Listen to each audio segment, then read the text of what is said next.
Okay, this is like one of my first videos where I'm talking directly to the camera in real time.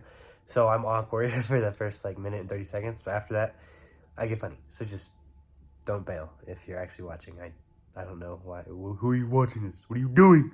Get alive. Hi, it's Owen, or Double Brick. I just wanted to say, oh, Brick. I wanted to say that I love the stars and the sky and the Milky Way and like even in the city. You live in the suburbs, you can walk out on the street at night just taking out the trash. I'll like stare up at the sky for like 10 minutes straight before I come back inside. And it's like, and that's just in the suburbs because it's like that feeling when you're looking up and you're seeing it. And it's a beauty that you just can't get anywhere else. I mean, like, it's really hard to, it's beautiful is what it is. And like, it's even more beautiful when you go to a place with no light pollution.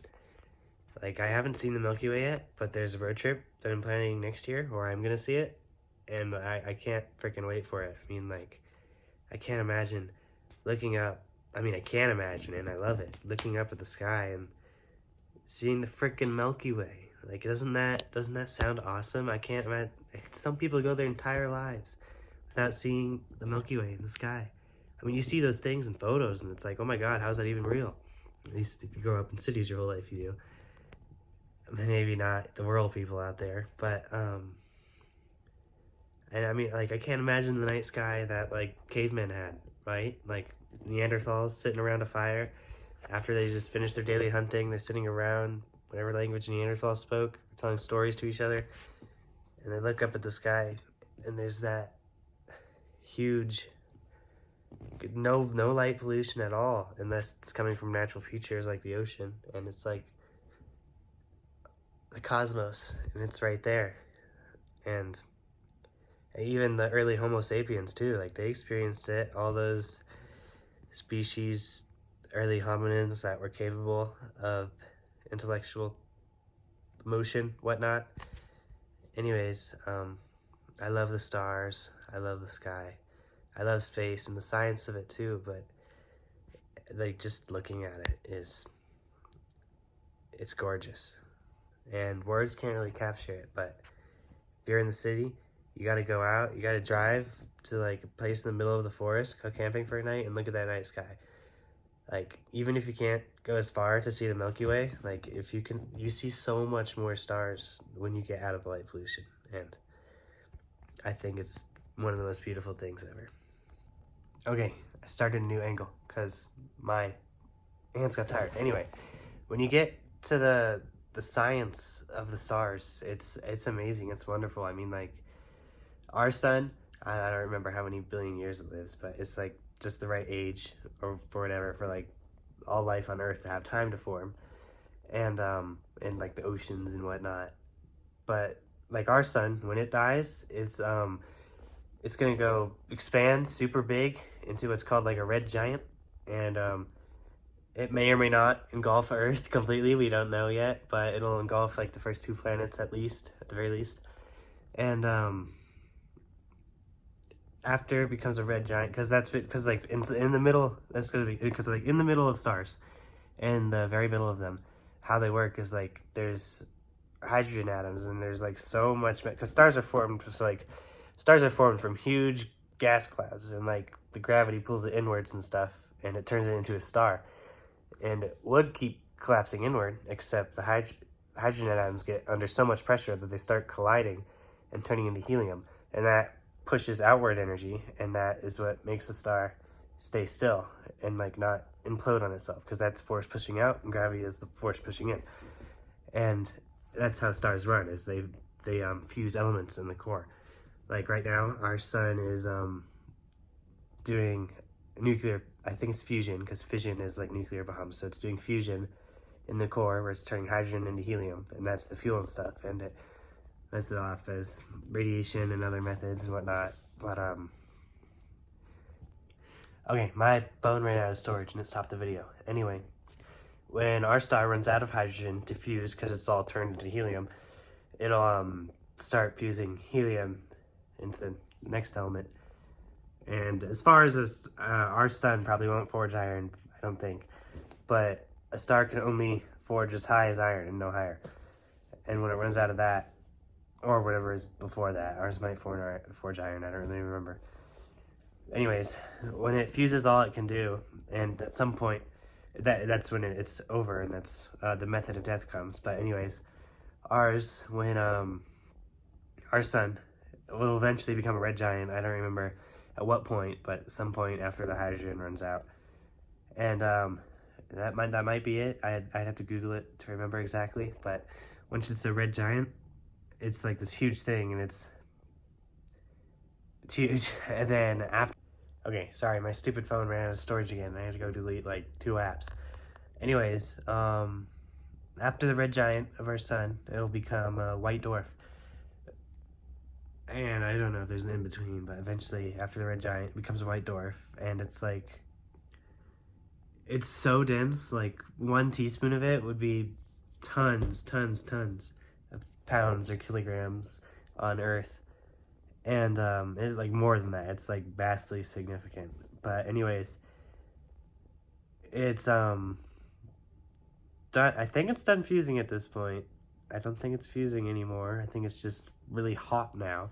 It's a hot ball of matter, and it's like super dense because gravity pulls it all inward, because the fusion stopped pushing outward, so gravity pushes it all inward.